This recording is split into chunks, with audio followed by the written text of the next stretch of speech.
নবীজি এই কোরআন দিয়ে ১৫০০ বছর আগে কাবায় নামাজ পড়িয়ে তার গলার ভেতরে রশি দিয়ে হ্যাঁচকা টান দিয়ে মেরে ফেলতে চায়, ওঠের পটা নাড়ি ভুড়ি মাথার উপরে চাপিয়ে দিয়ে মেরে ফেলতে চায়। সেই কোরআন দিয়ে ১৫০০ বছর আগে আমির হামজা নামাজ পড়ায়। মশিউর রহমান খান নামাজ পড়াচ্ছে, বাধা দেওয়া তো দূরের কথা, এসি লাগিয়ে দিয়ে হচ্ছে না, আবার ফ্যান লাগিয়ে দেয়। কোরআন তো একই আছে, তার মানে নবীজি যেভাবে পড়তেন, যেভাবে প্রচার করতেন, ওইটা আমাদের হচ্ছে না। এই কথা বলেন। এই জন্য আমি আলেমদের শুধু সম্মান কামনা করার পর অনেকে মনে করছে যা হয়েছে এটা সম্মানের জন্য না, এটা দায়িত্বের জন্য। যতটুকুই জানেন আপনি অতটুকুর আলেম। অনেক মানুষ চালাকি করে মনে মনে ভাবে যে আমি জানি না তাই মানি না, আপনার ডবল গুনাহ হবে। আপনি জানেন না কেন?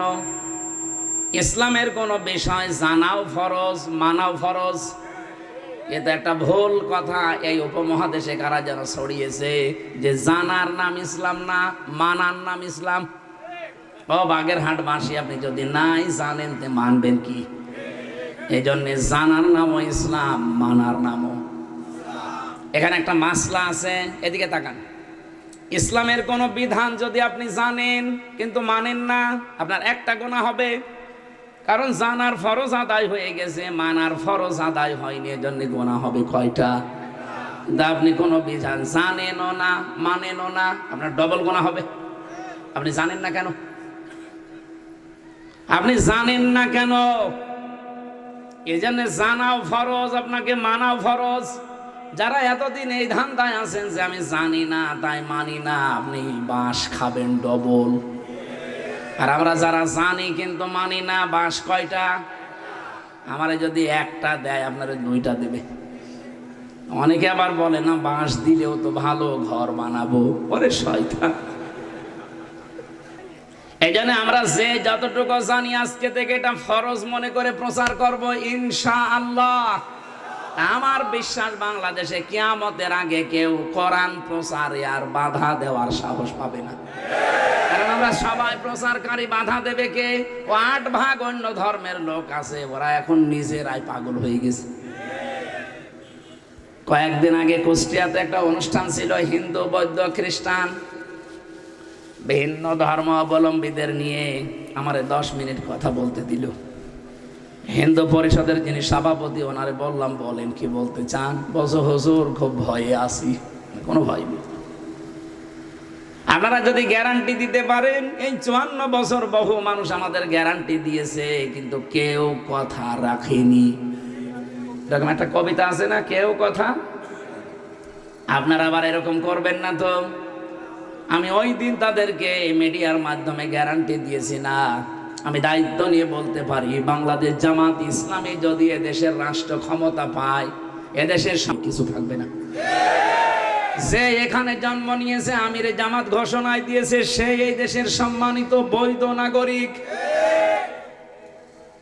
এমনকি নবীজির হাদিস হচ্ছে যে এই দেশে অন্য ধর্মের লোক হালকা থাকবে, কম থাকবে, তাদের ওপর যদি আমার উম্মতেরা জুলুম, নির্যাতন, অত্যাচার করে, কিয়ামতের দিন আমি ওই অমুসলিমের পক্ষ নিয়ে উম্মতের বিরুদ্ধে মামলা দেব।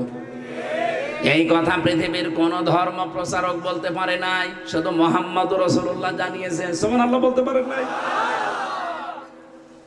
এই জন্য আহ্বান জানাচ্ছি, নবীজিকে আল্লাহ যেটা নাযিল করেছিলেন তার উপরে ওইটা প্রচার করা ফরজ।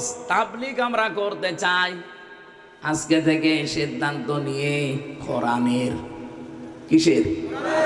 এই কোরআনের ভেতরে 500 বিধান আছে শরীয়তের, বাংলাদেশে একটাও চলে না। আপনি কোনটা প্রচার করেছেন? আপনি অন্যদিকে না নিয়ে একটু বিবেক দিয়ে ভাবেন। যারা বলেন যে আমরা ভালো কাজে আদেশ করি আর অন্যায় কাজে বাধা দেই না, এটা বাস্তবতায় নেই। আলহামদুলিল্লাহির রহিমির রহমান আল্লাযী খালাকানা লিল ইবাদাতি ওয়াল জান ওয়া খাসসানা বিত তাকরীমি বাইনাল হায়াওয়ান ওয়া নাশহাদু আল্লা ইলাহা ইল্লাল্লাহ ওয়াহদাহু লা শারীকা লাহ শাহাদাতাম মুসিলাতান ইলাল জিনান ওয়া নাশহাদু আন্না মুহাম্মাদান আবদুহু ওয়া রাসূলুহুল মাবউসু ফিনা বিল হুদা ওয়া দীনিল হাক্কি লিযহিরাহু আলাল আদিয়ান সাল্লাল্লাহু আলাইহি ওয়া আলা আলিহি ওয়া আসহাবিহিল কিরাম। রিভাব দেন, আওয়াজ বাড়িয়ে রিভাব দেন। কি আওয়াজ দিয়েছেন? মা দামা শামসু ওয়াল কমারু বিজরিয়ান ওয়ান নাজমু ওয়াশ শাজারু ইয়াসজুদান والسماء رفعها ووضع الميزان فأعوذ بالله من الشيطان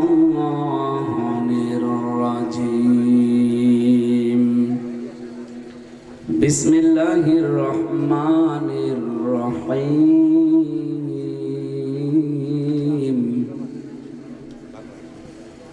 فويل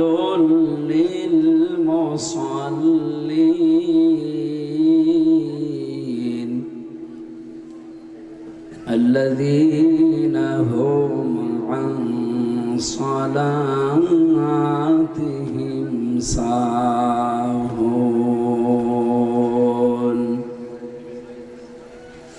وقال تعالى في آية الأخرى واذكر في الكتاب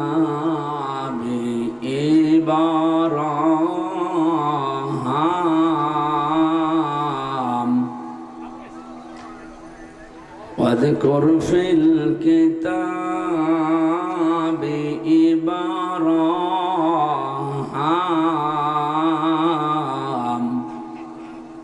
إنه كان صديقا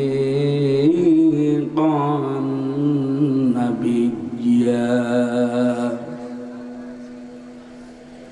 وعن أبي هريرة رضي الله تعالى عنه قال قال النبي صلى الله عليه وسلم من قرأ القرآن فاستظهره فحل حلاله وحرم حرمه أدخله الله الجنة وشفعه في 10 من أهل بيته كلهم قد وجبت له النار.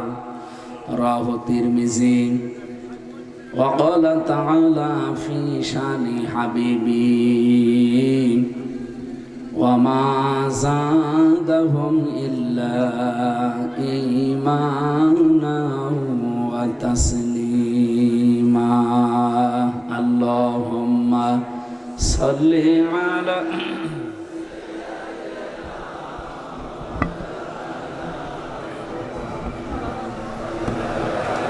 سبحانك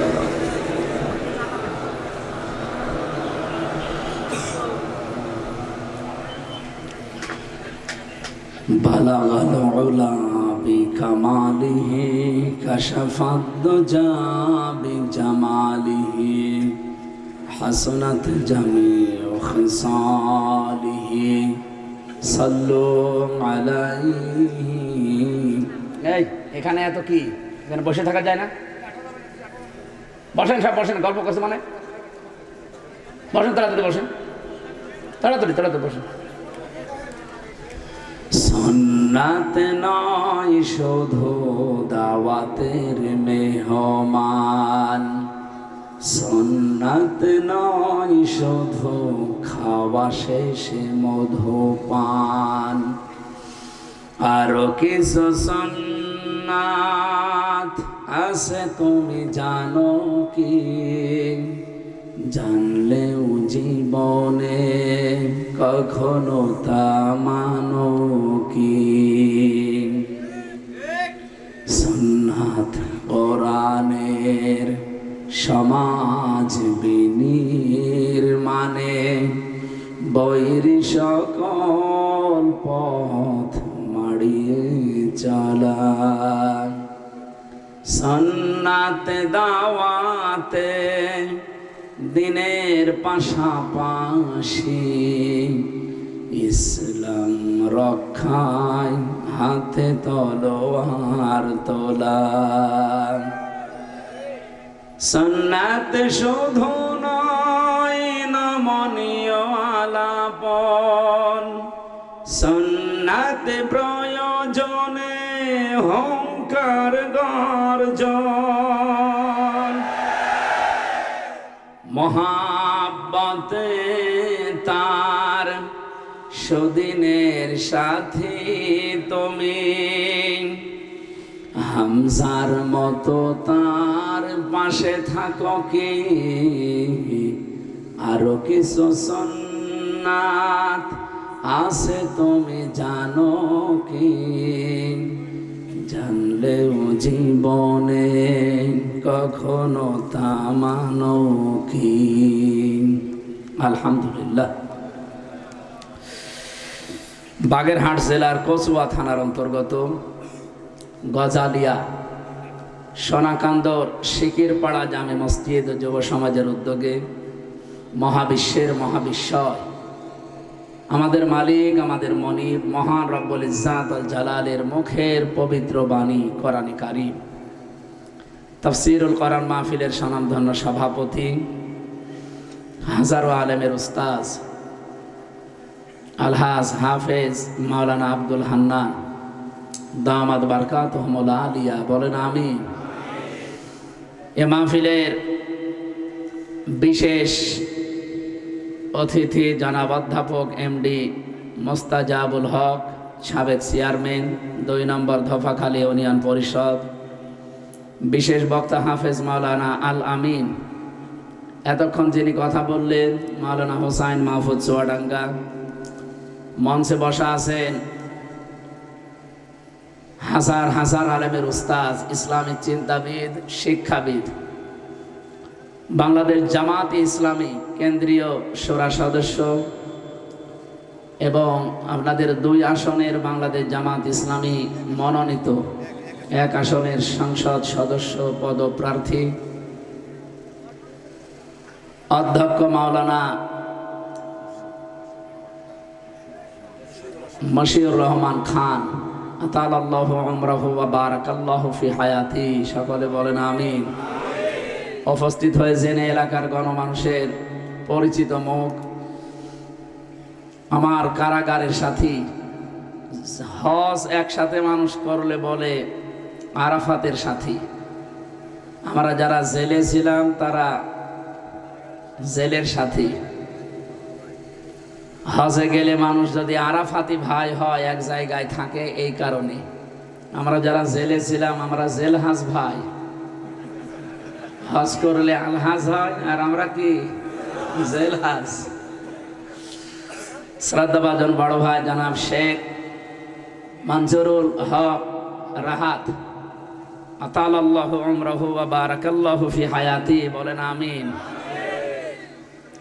মঞ্চে বসা আমি তো অনেকের নাম জানি না, শ্রদ্ধাভাজন ব্যক্তিবর্গ, বিশেষ করে সম্মানিত ওলামায়ে কেরাম, সকল নবীদের রূহানী সন্তান, আল উলামা ওয়ারাসাতুল আম্বিয়া। নবীজি জানিয়েছেন এই কথা বলে আমি আলেমদের শুধু সম্মান বাড়িয়েছি তা না, বিশাল একটা দায়িত্ব দিয়েছি। আমি নবী যেমন আমার ওয়ারিশ রেখে গেলাম, আমার ওয়ারিশরা যেন আমার মতো হয়।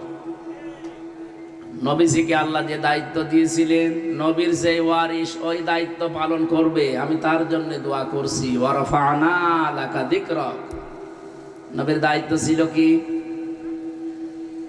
আল্লাহ রাব্বুল আলামিন বলেন, ইয়া আইয়ুহার রাসূল বাল্লিগ মা উনজিলা ইলাইকা মির রাব্বিক ওয়া ইল্লাম তাফআল ফামা বাল্লাগতা রিসালাতা আল্লাহু ইয়াসিমুকা মিনান নাস ইন্নাল্লাহা লা ইয়াহদিল কওমাল কাফিরিন। সূরা মায়েদা এসেছে 67 নম্বর আয়াতে আল্লাহ ডাক দিয়েছেন, হে রাসূল, আমি আলেমদেরকে বলছি, কোরআন শরীফের ভেতরে কোন জায়গায় আল্লাহ পাক নবীজিকে ইয়া মুহাম্মদ বলেন নাই। যদি মুহাম্মদ শব্দটা উচ্চারণ করেছেন, সঙ্গে সঙ্গে রিসালাতের ঘোষণা দিয়ে সম্মান বাড়িয়ে দিয়েছে। পরা কোরআনে আমি 4 জায়গায় তার নামটা পেয়েছি, যেখানেই তিনি নাম নিয়েছেন সঙ্গে সঙ্গে রিসালাতের ঘোষণা দিয়েছেন। কোন জায়গায় পাবেন ওমা মুহাম্মাদুন ইল্লা রাসূল, মা কানা মুহাম্মাদুন আবা আহাদিম মির রিজালিকুম ওয়ালাকিন রাসূলুল্লাহি ওয়া খাতামান নাবিয়্যিন মুহাম্মাদুর রাসূলুল্লাহ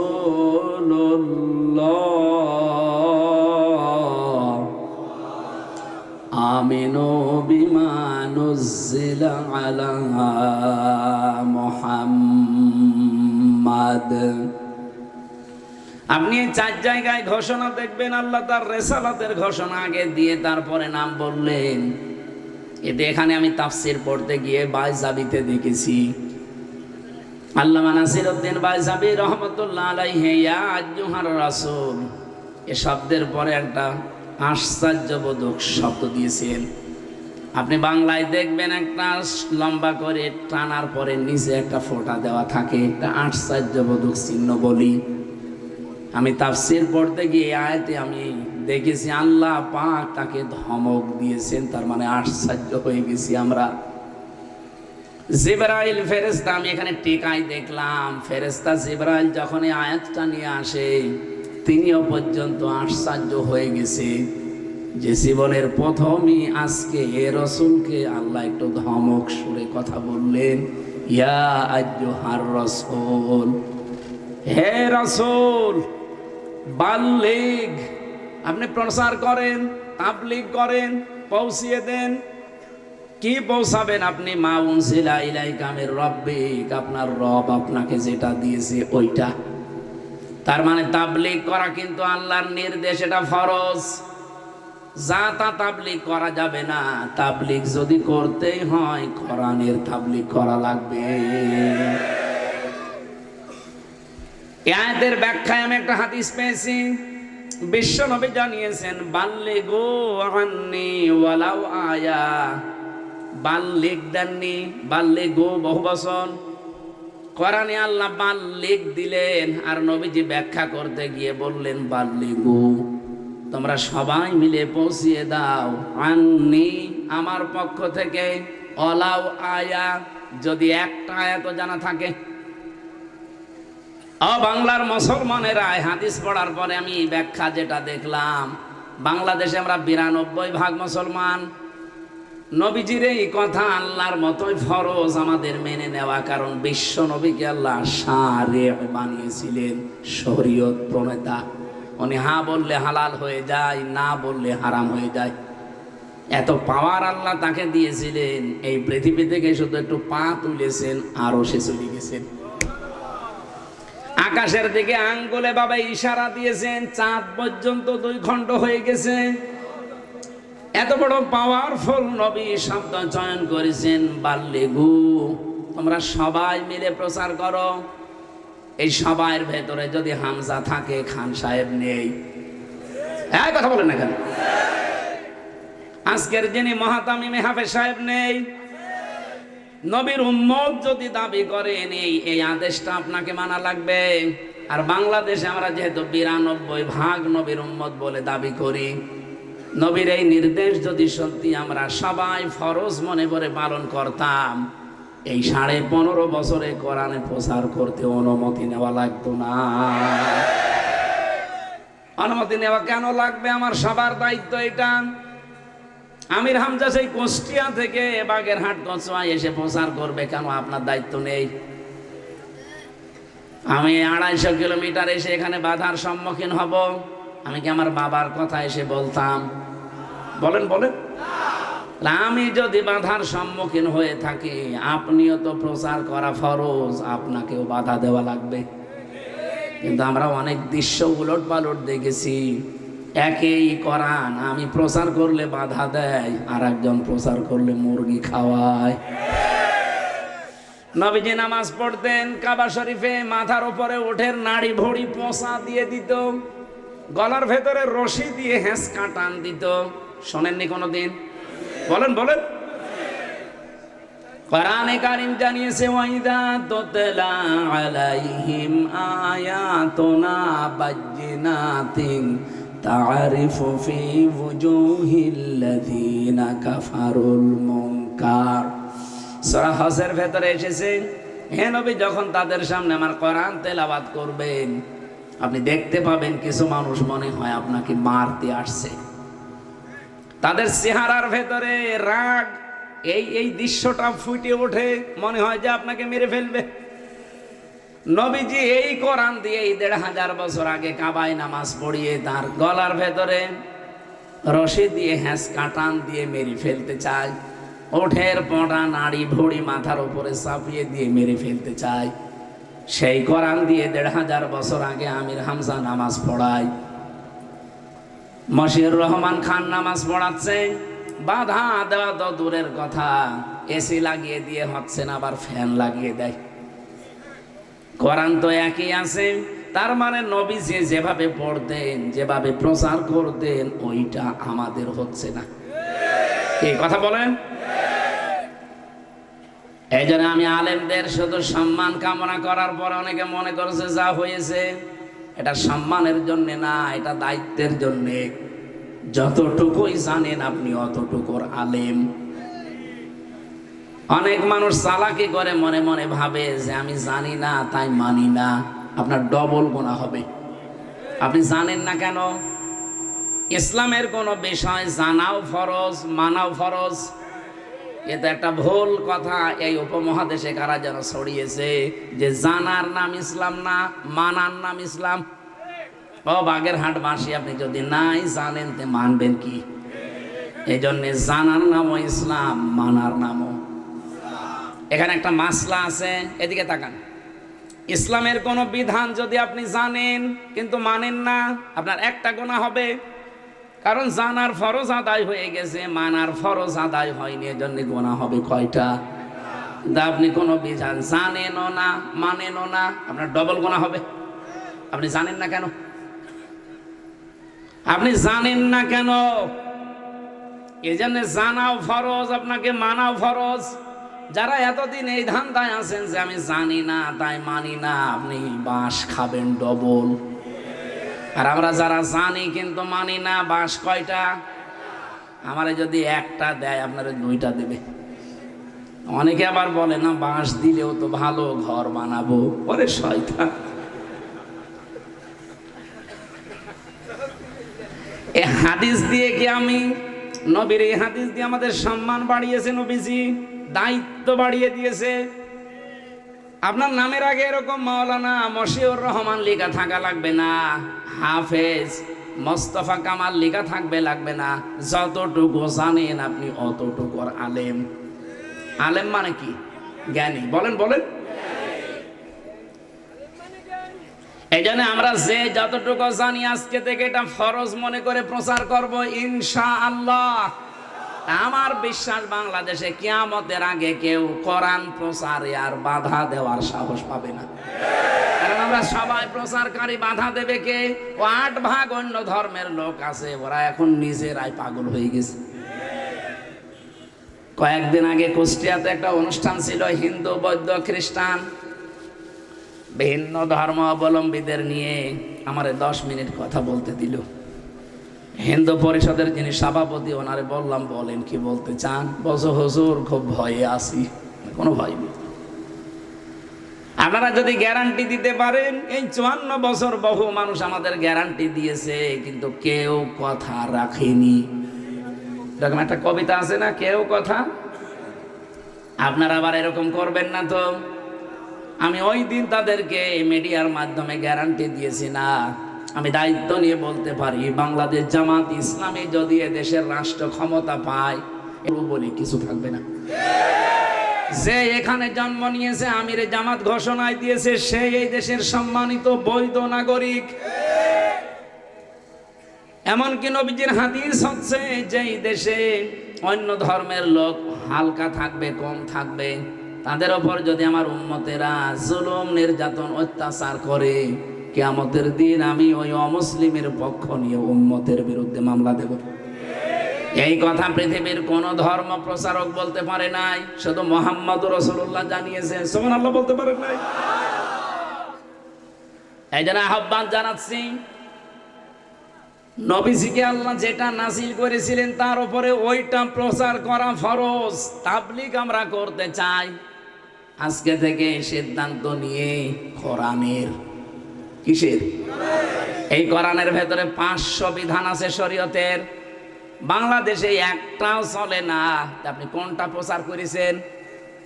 আপনি অন্যদিকে না নিয়ে একটু বিবেক দিয়ে ভাবেন। যারা বলেন যে আমরা ভালো কাজে আদেশ করি আর অন্যায় কাজে বাধা দেই, না, এটা বাস্তবতায় নেই।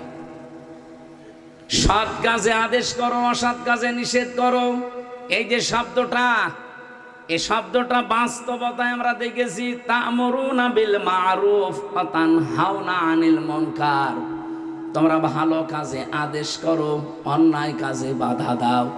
বলেন তো এখানে ভালো কাজ কোন শব্দের ভেতরে আপনি পেলেন? তা'মুরুনা আদেশ করো তোমরা, মারুফ মানে ভালো কাজ কোন জায়গায় পেয়েছেন? আমি তো কোনো অভিধানে মারুফ মানে ভালো কাজ লেখা পাইনি। আমি মারুফ মানে পেয়েছি পরিচিত হওয়া। আপনাকে পরিচিত হওয়া যে কাজগুলো, এইগুলো প্রচার করা লাগবে, এইগুলোর আদেশ দেওয়া লাগবে। এখানে দুইটা বিষয়। 1 নম্বরে পরিচিত কাজ কি আর আপনি কখন পরিচিত হয়েছেন। 2 নম্বরে আপনি কি আদেশের জায়গায় আছেন যে আদেশ করবেন। বাংলাদেশ সহ আজ আমরা দেখি ইসলামের বিধানগুলো আদেশ করা হয় না, অনুরোধ করা হয়। কারণ এই 54 বছরে বাংলাদেশে আদেশের জায়গায় এখনো ইসলাম আসে নাই, অনুরোধের জায়গায়। এই জন্য ভাই সলিমউদ্দিন, চলো নামাজ পড়তে যাই। নামাজ বিধান কার? বলেন বলেন। আল্লাহর বিধান মানা ফরজ। আপনাকে আমি তেল মাখাবো মানে? আল্লাহর আদেশগুলো ডু ইট, এইটা কর, কারণ উনি মালিক, আমি দাস।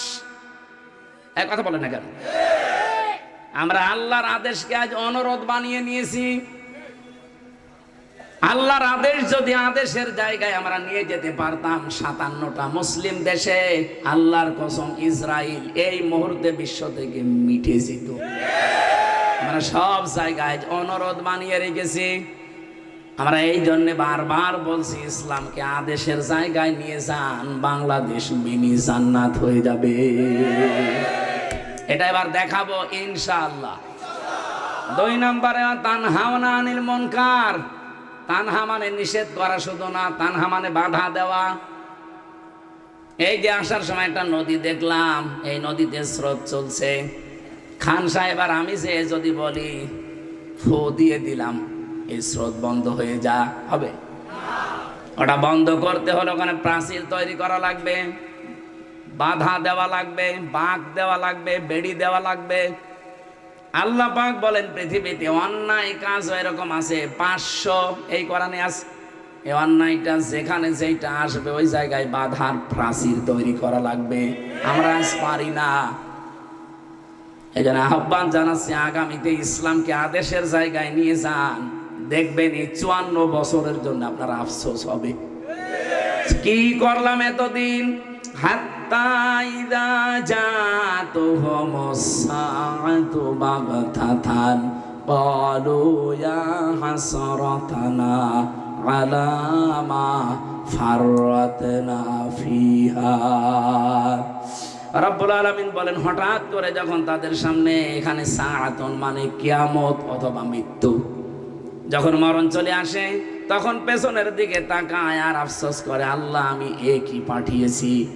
আমার আয়াত থেকে এতটুকু মনে হয়, যদি এবার ইসলাম এ দেশে আসে, এই দেশের 18 কোটি মানুষ এই 54 বছরের জন্য শুধু আফসোসই করবে, যারা আগে থেকে কেন ইসলাম আসলো না। বিশ্বের যতগুলো দেশ আমি গেলাম, কোন দেশে তো 100% ইসলাম আমি পাইনি। যতটুকু যেই দেশে পেয়েছি দেখি তারা শান্তিতে আছে। সৌদি আরবে 100% ইসলাম নেই, 70% আছে। এতটুকুতে তারা যে শান্তিতে আছে, এ বাংলাদেশে যদি 100% ইসলাম কায়েম হয়ে যায়, এ দেশটা সত্যি জান্নাত হয়ে যাবে। নবীজিকে আল্লাহ বলেন আপনি প্রচার করবেন, আপনাকে আমি যে দায়িত্ব দিলাম কোরআন দিয়ে, এইটা প্রচার করেন। আমি জানি কোরআনের প্রচার করতে গেলে বাধা বিপত্তি আসবে। আল্লাহু ইয়াসিমুকা মিনান নাস, যত ষড়যন্ত্র হবে এই ষড়যন্ত্র থেকে আমি আল্লাহ আপনাকে বাঁচাবো। তাফসিরে ইবনে কাসিরের ভেতরে আছে, আর ফি জিলালিল কোরআনের ভেতরে আছে।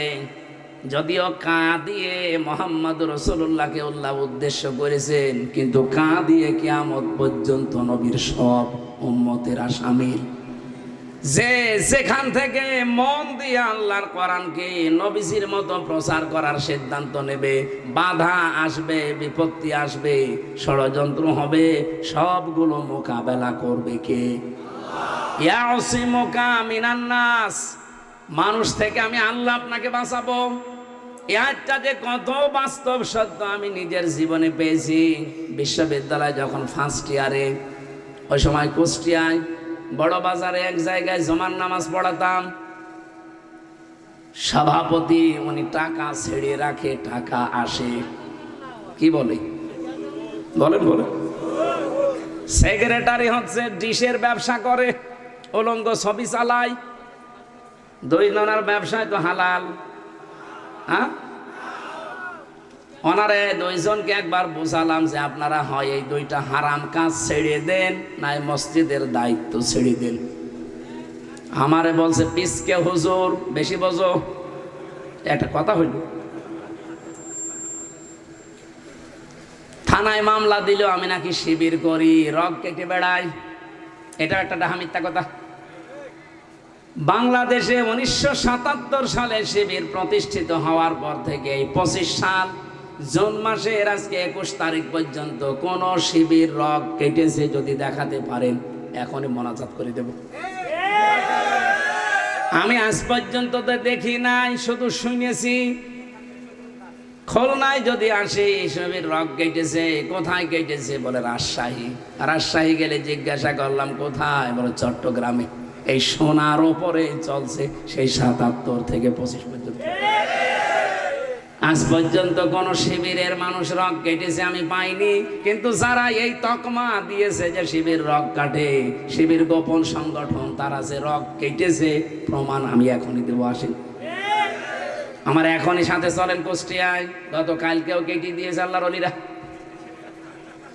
অথচ আমাদের উপরে মিথ্যা তহমতটা লাগায়। ওই মানে 2011 সাল থেকে আরম্ভ হয়েছে, তাও তো আমি অ্যাক্টিভ না আনঅ্যাক্টিভ ছিলাম, তাই আমার এই মামলা দিয়েছে। আর যারা অ্যাক্টিভ ছিল এই মানুষগুলো 6-7 বছর জেলেই কাটিয়েছে। কোন অপরাধে তাদেরকে 6 বছর 7 বছর আটক করে রাখলেন? অপরাধ একটাই, তাদের চরিত্র ভালো। আপনি এই মানুষটার দিকে তাকিয়ে বলেন তো কোনদিন চাঁদাবাজি করেছে? অথচ এই বয়সের মানুষ চাঁদাবাজ আছে না নেই? যারা নিজেরা চাঁদাবাজি করে ওনার ওপরে দোষ চাপিয়ে দেয়। কয়েকদিন আগে একজন